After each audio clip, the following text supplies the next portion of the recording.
Hi guys, welcome to Cricket with Venkatesh. So, యుద్ధం ఆగింది. Cease fire has been announced on both sides. తెలుగులో చెప్పాలంటే కాల్పుల విరమణ ప్రకటించారు. Guns have become silent. మరి క్రికెట్ పరిభాషలో చెప్పాలంటే మ్యాచ్ డ్రా అయినట్ట. సరే, కాల్పుల విరమణ జరిగింది. యాక్చువల్గా అయితే మనం పాకిస్తాన్లోకి వెళ్ళిపోయి లాహోర్లో మన జెండా ఎగరేయాలి కదా. పీఓకే పాక్ ఆక్యుపైడ్ కాశ్మీర్ని మనం కలిపేసుకోవాలి కదా, యుద్ధం పూర్తిగా జరిగింది. కానీ ఇక్కడ మనం దృష్టిలో పెట్టుకోవాల్సింది ఏంటంటే, ఇండియా ఆపరేషన్ సింధూర్ ప్రధాన లక్ష్యం ఏంటంటే వాళ్ళ టెర్రరిస్ట్ హైడౌట్స్ని, టెర్రరిస్ట్ హెడ్ క్వార్టర్స్ని దెబ్బ కొట్టారు. వాటన్నిటిని బ్లాస్ట్ చేశారు. 9 సైట్స్ మీద అటాక్ చేసి వాటిని నాశనం చేశారు. ఆ డ్రెడెడ్ టెర్రరిస్ట్, ఇండియాకి మెయిన్ విలన్ మసూద్ అజర్ ఫ్యామిలీలో చాలామంది చనిపోయారు. అతను ఒక్కడే మిగిలాడు అన్ఫార్చునేట్లీ. అండ్ తర్వాత కూడా ఇప్పుడు నేను న్యూస్లో వాటిలో చూసింది ఏంటంటే, ఈరోజు చాలా పాకిస్తాన్ ఎయిర్ బేసెస్, చాలా ఇంపార్టెంట్ ఎయిర్ బేసెస్ అన్నిటి మీద మన వాళ్ళు అటాక్ చేశారు. వాటి కంప్లీట్లీ డిస్ట్రాయ్ చేశారు.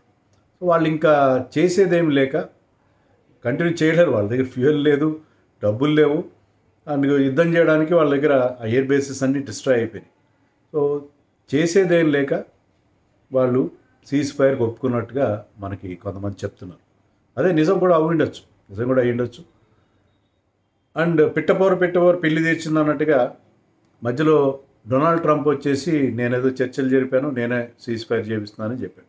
వాటెవర్, శాంతి రావడం అందరికీ మంచిదే, శాంతి ఉంటే మంచిదే. యుద్ధం ఎవరికి కూడా నోబడీ వాంట్స్ వార్. ఎందుకంటే దీంట్లో సివిలియన్స్ కొంతమంది చనిపోవడం, ఆ బార్డర్లో ఉన్న సివిలియన్స్, మన సైనికులు వాళ్ళ ప్రాణ నష్టం, ఇవన్నీ ఆస్తి నష్టం, ప్రాణ నష్టం లేకుండా యుద్ధం ఆగిపోవడం మంచిది. దాంట్లో ఇండియా డెఫినెట్గా ఇప్పుడు మ్యాచ్ మనం డ్రా అయినా కూడా పలానా టీం బ్రహ్మాండంగా పై చేయి ఉంది, ఇంకొంచెం మ్యాచ్ జరిగితే గెలిచేసి ఉండేవని అనుకుంటా. అలాగే మనం కూడా పూర్తిగా గెలవడానికి సిద్ధంగా ఉన్నప్పుడు సీజ్ ఫైర్ ప్రకటించారు. Okay, good that wonderful job. మన సైనికులు, మన జవాన్లు, మన వీర జవాన్లు అందరికీ చేతులెత్తి మొక్కాలి. నిజంగా ఎంత వాళ్ళ ప్రాణాలకి తెగించి వాళ్ళు పోరాడి దేశాన్ని తలెత్తుకునేలా చేశారు. నిజంగా మాట్లాడుతుంటే గూజ్ బంప్స్ వస్తున్నాయి. They are so great. మనం అనుకుంటాం మన వృత్తి వ్యాపకాలు ఉంటాయి, కానీ సైనికులను మించిన వాళ్ళు ఎవరు లేరు. సైనికులు దే ఆర్ ది రియల్ వాళ్ళు కదా.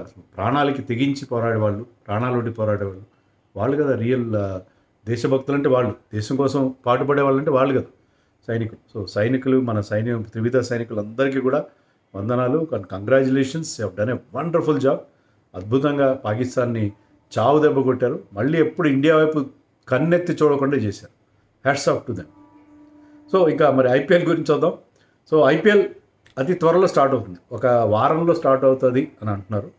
బహుశా నెక్స్ట్ థర్స్డే ఆర్ ఫ్రైడేకి ఐపీఎల్ మళ్ళీ స్టార్ట్ కావచ్చు. ఎందుకు లేట్ చేస్తున్నారు అని మీరు అడగచ్చు. లేట్ ఎందుకంటే బహుశా ఫారిన్ ప్లేయర్స్ చాలామంది వెనక్కి వెళ్ళిపోయారు. ఐ థింక్ ఆస్ట్రేలియన్ ప్లేయర్స్ వెళ్ళిపోయారు. వాళ్ళు మళ్ళీ వెనక్కి రావాలంటే కూడా టైం పడుతుంది. సో వాళ్ళు వెనక్కి రావాలి, ఒకటి నెంబర్ 1. సో అంత సర్దుమనగాలి, కంప్లీట్గా సర్దుమరిగి అంత నార్మల్సీ కంప్లీట్ రెస్టోర్ కావాలి.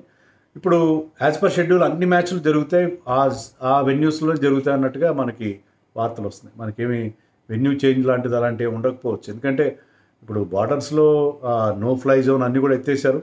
విమానాలు అవి కూడా పాకిస్తాన్ నుంచి వెళ్తాయి. ఇప్పుడు మనకి ఎలాంటి ఇబ్బంది లేదు. రెండు వైపులా కూడా పూర్తిగా 100%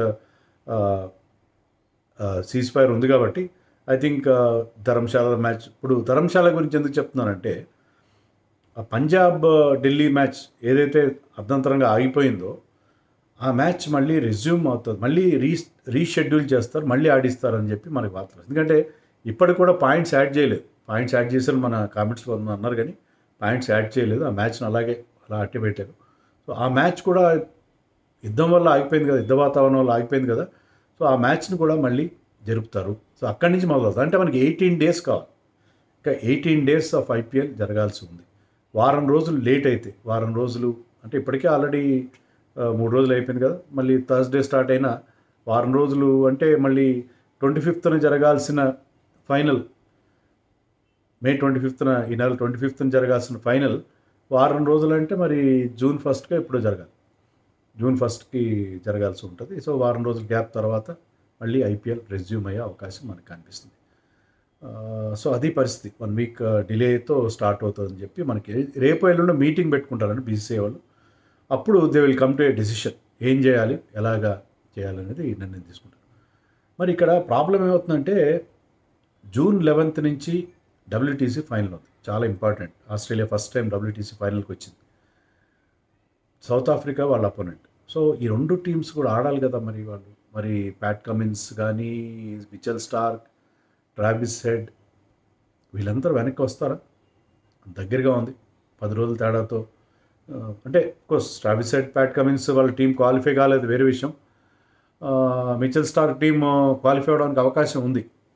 సో చాలామంది ఆస్ట్రేలియన్ ప్లేయర్స్ ఉన్నారు. Even south African players Rabada లాంటి వాళ్ళు, నాకియా లాంటి వాళ్ళు వీళ్ళందరూ ఉన్నారు కదా ఇండియాలో. మరి వాళ్ళ సంగతి ఏంటి? సో అది కూడా మనం ఆలోచించాలి. జూన్ 11th డబ్ల్యూటీసీ ఫైనల్ ఉంది. మరి వాళ్ళు వెనక్కి వస్తారా లేదా? వాళ్ళ బోర్డ్స్ పర్మిట్ చేస్తాయా లేదా? అదొకటి. తర్వాత మన ఇండియా ఏ టూర్ కూడా ఉంది. ఐ థింక్ ఫస్ట్ వీక్లోనే ఎప్పుడు స్టార్ట్ అవుతుంది. ఏ టూర్ ఒక 2-3 మ్యాచ్లు ఆడతారు వాళ్ళు. మన ఇండియన్ టీం కూడా ఎర్లీగా వెళ్తారు. 20th నుంచి టెస్ట్ మ్యాచ్ జరగాలి. ఈ లోపల మనకు కొన్ని ప్రాక్టీస్ మ్యాచ్లు ఉన్నాయి. ఇండియా ఏ టూర్ నా షెడ్యూల్ అయితే నాకు దొరకలేదు. But I'm sure that first week off June నుంచి మ్యాచ్లు ఉన్నాయి. మరి ఇమీడియట్గా ఐపీఎల్ అయిపోయిన వెంటనే వెళ్తారు కొంతమంది. చాలామంది ప్లేయర్స్ ఉన్నారు, బౌలర్స్ కానీ ఇండియా ఏకి ఆడే అది రెడ్ బాల్ క్రికెట్ అయినా కూడా చాలామంది ఐపీఎల్ ప్లేయర్స్ దాంట్లో ఉంటారు. సో వాళ్ళు కూడా వెనక్కి వెళ్ళాలి. అదొక సమస్య. సో ఇవన్నీ ఇష్యూస్ ఉన్నాయి. మరి బట్ ఐపీఎల్ అయితే జరుగుతుంది. కొంతమంది ప్లేయర్స్ ఏమైనా ఆబ్సెంట్ అయితే కావచ్చు. బట్ ఐపీఎల్ మాత్రం సజావుగా జరుగుతుంది. సో అది కూడా మన హ్యాపీ థింగ్. ముఖ్యంగా RCB fans, Punjab fans, Delhi fans ఇంతవరకు టైటిల్ గెలవని వాళ్ళు చాలా మంచి పొజిషన్లో ఉన్నారు. They are about to qualify అన్నట్టుగా ఉన్నారు వాళ్ళు. అలాగే గుజరాత్ టైటన్స్ కూడా ఒకసారి టైటిల్ గెలిచారు వాళ్ళు. అయినా సరే వాళ్ళు ఈసారి చాలా బాగా పర్ఫామ్ చేస్తున్నారు. సో ఈ 4 టీమ్స్ ఎవరైతే బాగా పర్ఫామ్ చేస్తున్నారో వాళ్ళు షుడ్ బి వెరీ హ్యాపీ. ముఖ్యంగా వాళ్ళ ప్లేయర్స్ అందరూ తిరిగి వస్తారు. వెళ్ళిన ఫారిన్ ప్లేయర్స్ అందరూ తిరిగి వస్తారు. మళ్ళీ ఫుల్ స్ట్రెంత్ ఆడతామని చెప్పి వాళ్ళు ఎక్స్పెక్ట్ చేయొచ్చు.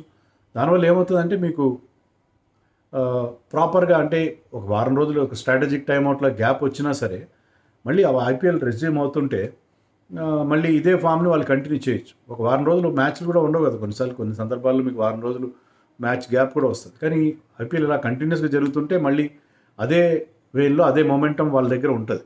సో ఆ టీమ్స్ ఎవరైతే క్వాలిఫికేషన్ గడపలో ఉన్నారో వాళ్ళందరూ కూడా చాలా హ్యాపీగా ఫీల్ అయ్యే పరిస్థితి మనకు అనిపిస్తుంది. సో అది పరిస్థితి. సో హ్యాపీ ఐపీఎల్ మళ్ళీ రెజ్యూమ్ అవుతుంది. లెట్ us హోప్ మళ్ళీ టీమ్స్లో ఎలాంటి మార్పు రాకుండా ముందుకెళ్తాం. ముఖ్యంగా ఆర్సీబీ వాళ్ళు చాలా బెంగ పెట్టేసుకున్నారు. మీమ్స్ కూడా వస్తున్నాయి చాలా వరకు. అలాగే పంజాబ్ కింగ్స్ కూడా వాళ్ళు almost they or through to play offs. మరి ఆ మ్యాచ్ కూడా మళ్ళీ జరిగితే 1 పాయింట్ కాకుండా ఫుల్ పాయింట్స్ వస్తే వాళ్ళు అంటే ఫుల్ పాయింట్స్ కనుక మ్యాచ్ గెలిస్తే of course they will be very happy. So వాళ్ళు 11 ఏళ్ళ తర్వాత మళ్ళీ ప్లే ఆఫ్స్కి వెళ్ళే అవకాశం ఉంటుంది.